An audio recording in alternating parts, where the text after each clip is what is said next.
Le Congo ne tombera jamais. Bonjour, je m'appelle Nathalie Yamb. Cette semaine, on va parler de vaccins et de l'aide internationale à l'Afrique. Cette vidéo déplaira sûrement à certains et c'est très bien comme ça. Sauvons l'Afrique.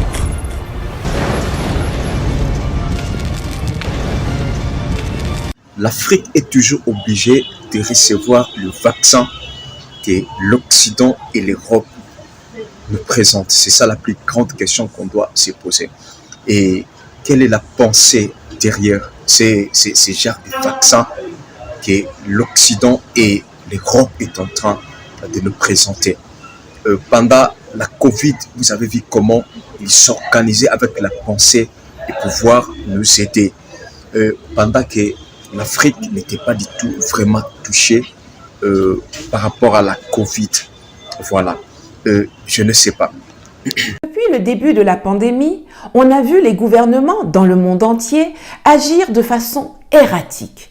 Port de masque, pas port de masque, célébration ou damnation de la chloroquine et de l'hydroxychloroquine en traitement à un stade précoce, couvre-feu, lockdown, distanciation physique et interdiction de circuler, mais organisation d'élections, interdiction de manifester, mais organisation de giga-meetings électoraux, fermeture des frontières terrestres, mais ouverture des frontières aériennes, test, pas test, vaccin, pas vaccin.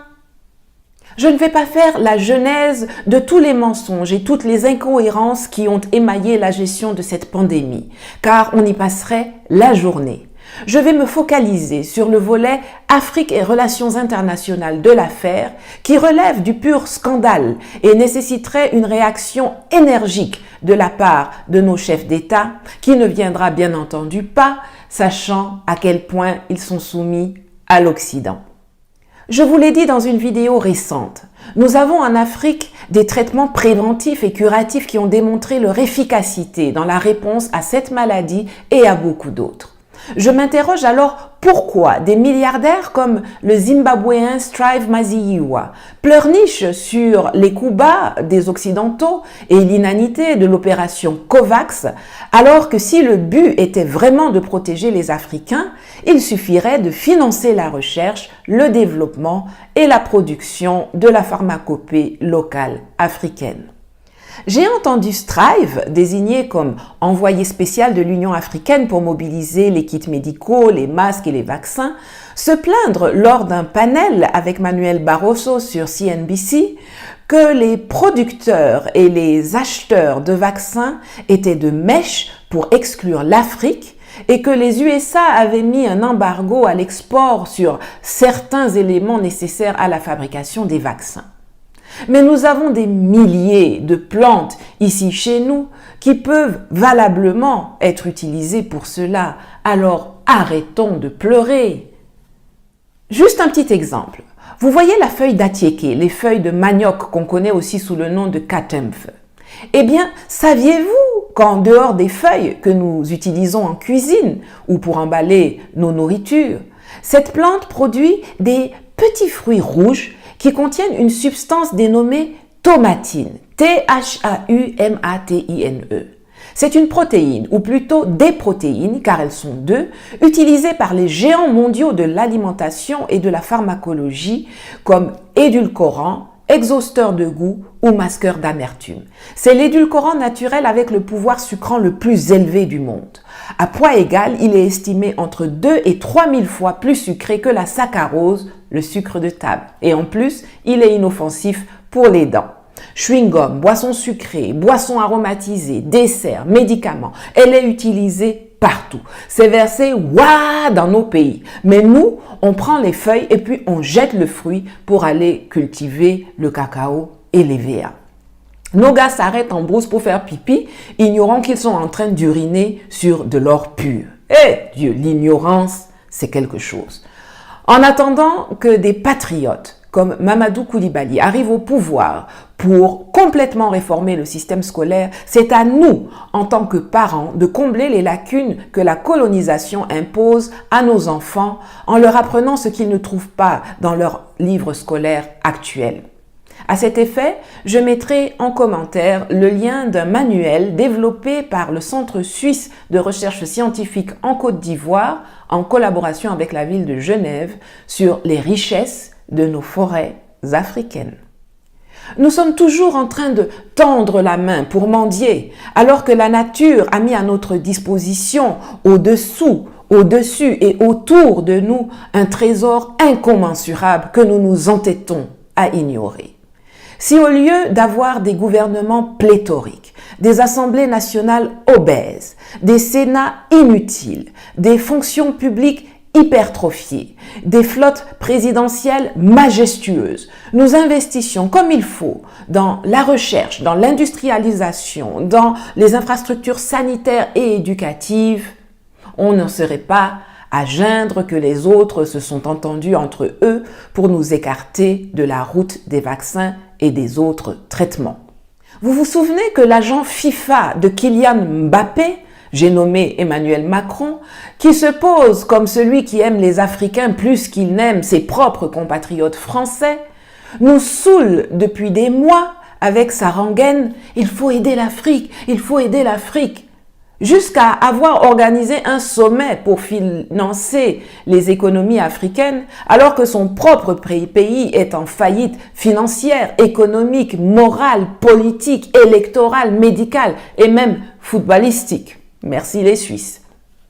Avec ses compères occidentaux, ils ont mis en place COVAX, que nous avions décrié dès le début, qui est une collaboration de l'Alliance Gavi de Bill Gates, de la Coalition pour des innovations en matière de préparation aux épidémies et de l'Organisation mondiale de la santé, prétendument pour, je cite, accélérer la mise au point et la fabrication des vaccins contre la Covid-19 et en assurer un accès juste et équitable à l'échelle mondiale.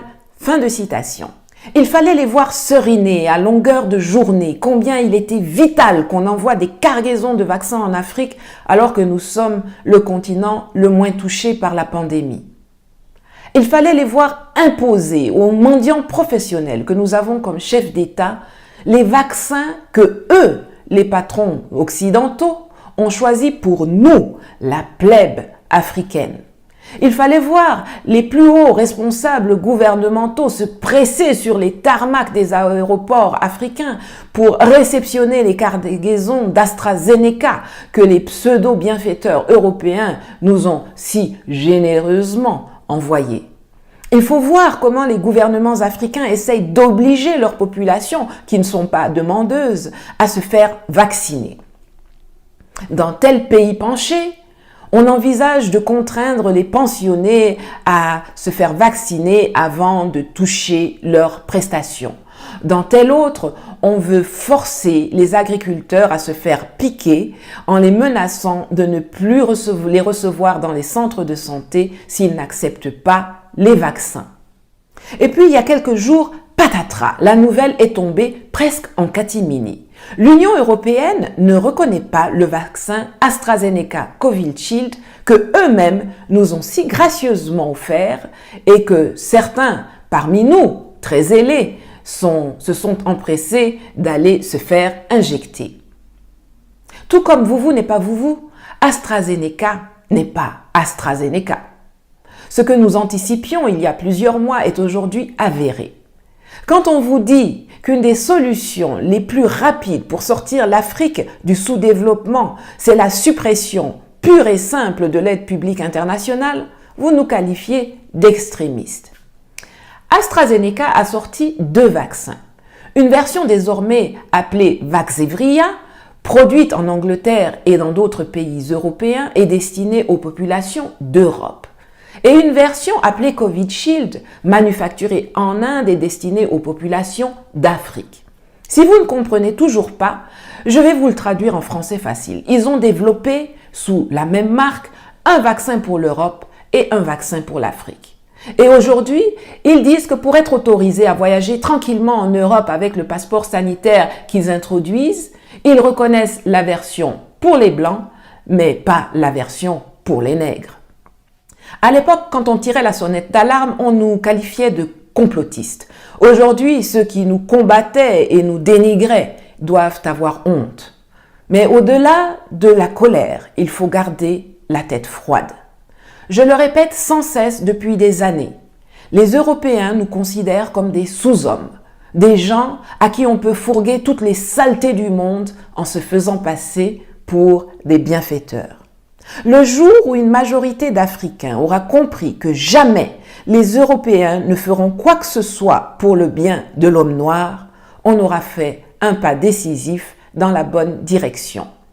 Ces gens ne voient pas leur salut dans autre chose que dans notre maintien dans la pauvreté, dans la maladie et dans notre extermination. Il faut le savoir et agir en conséquence. Premièrement, puisque l'Union européenne et l'ONU même reconnaissent aujourd'hui que les vaccins qu'ils nous ont offerts ne sont pas les mêmes que ceux qu'ils ont utilisés pour les populations en Occident, qu'on nous dise donc qu'est-ce qu'ils ont mis dans les vaccins qu'ils ont distribués en Afrique. Quelles substances, quel poison ou quel placebo contiennent-ils pour que l'Agence européenne du médicament refuse de les homologuer? Deuxièmement, en attendant d'avoir clarifié cela, en ayant fait analyser les choses par des gens sûrs, ce n'est pas pour envoyer au labo français, allemand ou américain, c'est pour envoyer ça aux Cubains par exemple, j'appelle à ce que plus personne n'accepte de se faire vacciner dans les pays qui utilisent des vaccins issus de l'initiative COVAX.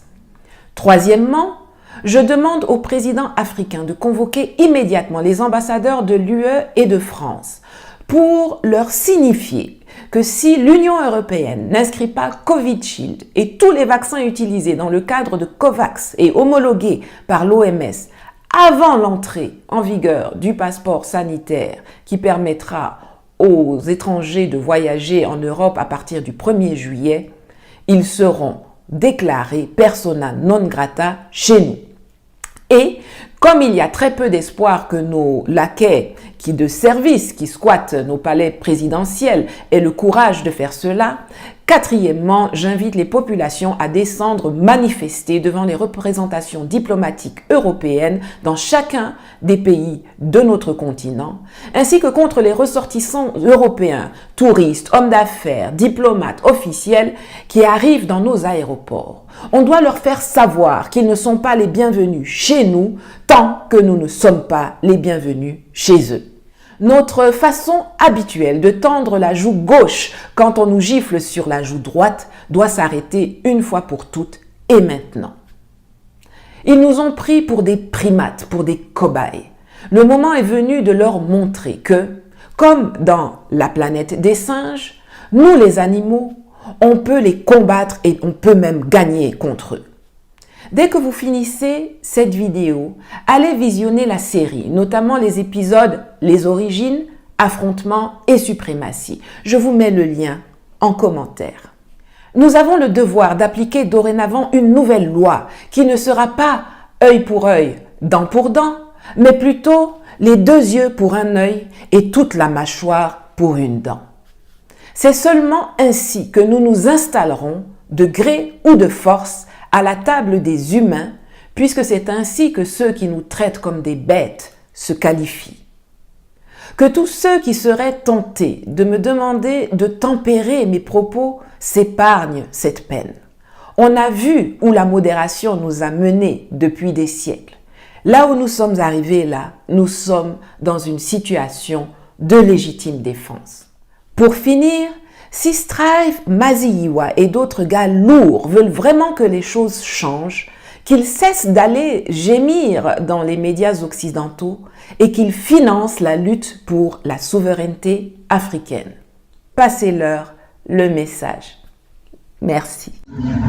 Il faut que des personnes comme Natalia, cette dame remplie de l'intelligence et de la sagesse, par sa façon de faire des choses, elle est en train de nous enseigner. Il faut que ce genre de personnes soient là. Il faut que l'Afrique se réveille.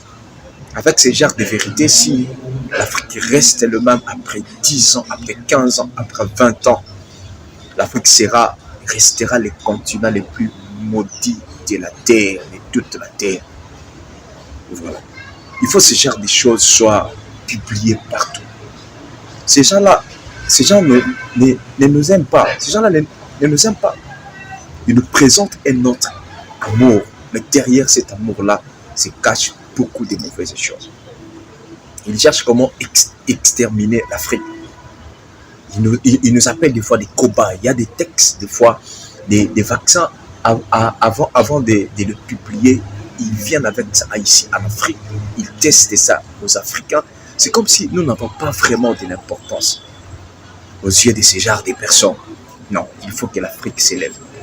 Nous avons des plantes, comme vient de dire Madame Natalia, nous avons des plantes. On peut commencer à créer des vaccins demain. Dieu a rempli être noir, l'homme noir, de la sagesse et de l'intelligence. Avant que les colonisateurs puissent venir ici en Afrique, comment on était en train de guérir nos malades? Comment nous étions en train de guérir les malades? On le faisait avec les plantes, avec nos produits, avec les macassous, avec tant de choses que Dieu a déposées ici en Afrique. Il est juste question de s'organiser, d'être grand et grand d'esprit. Parce que Dieu a rempli l'homme noir avec beaucoup de sagesse et beaucoup d'intelligence. Je sais, j'aimerais demander à tous les Africains de pouvoir partager cette vidéo de Madame Natalia afin de réveiller la conscience de beaucoup des Africains. Parce que cette vidéo, cet élément cache beaucoup de vérité à certaines personnes qui ne maîtrisent pas encore ce genre de vérité. Mais une fois que cette vidéo sera vue à plusieurs personnes, ça va réveiller la conscience des Africains. Voilà, c'était ton frère Jacques Kama. Partagez la vidéo, commentez sur la vidéo. En fait, tu vois que la vidéo est de très grande importance. Voilà, je vous aime beaucoup. Merci. Le Congo ne tombera jamais.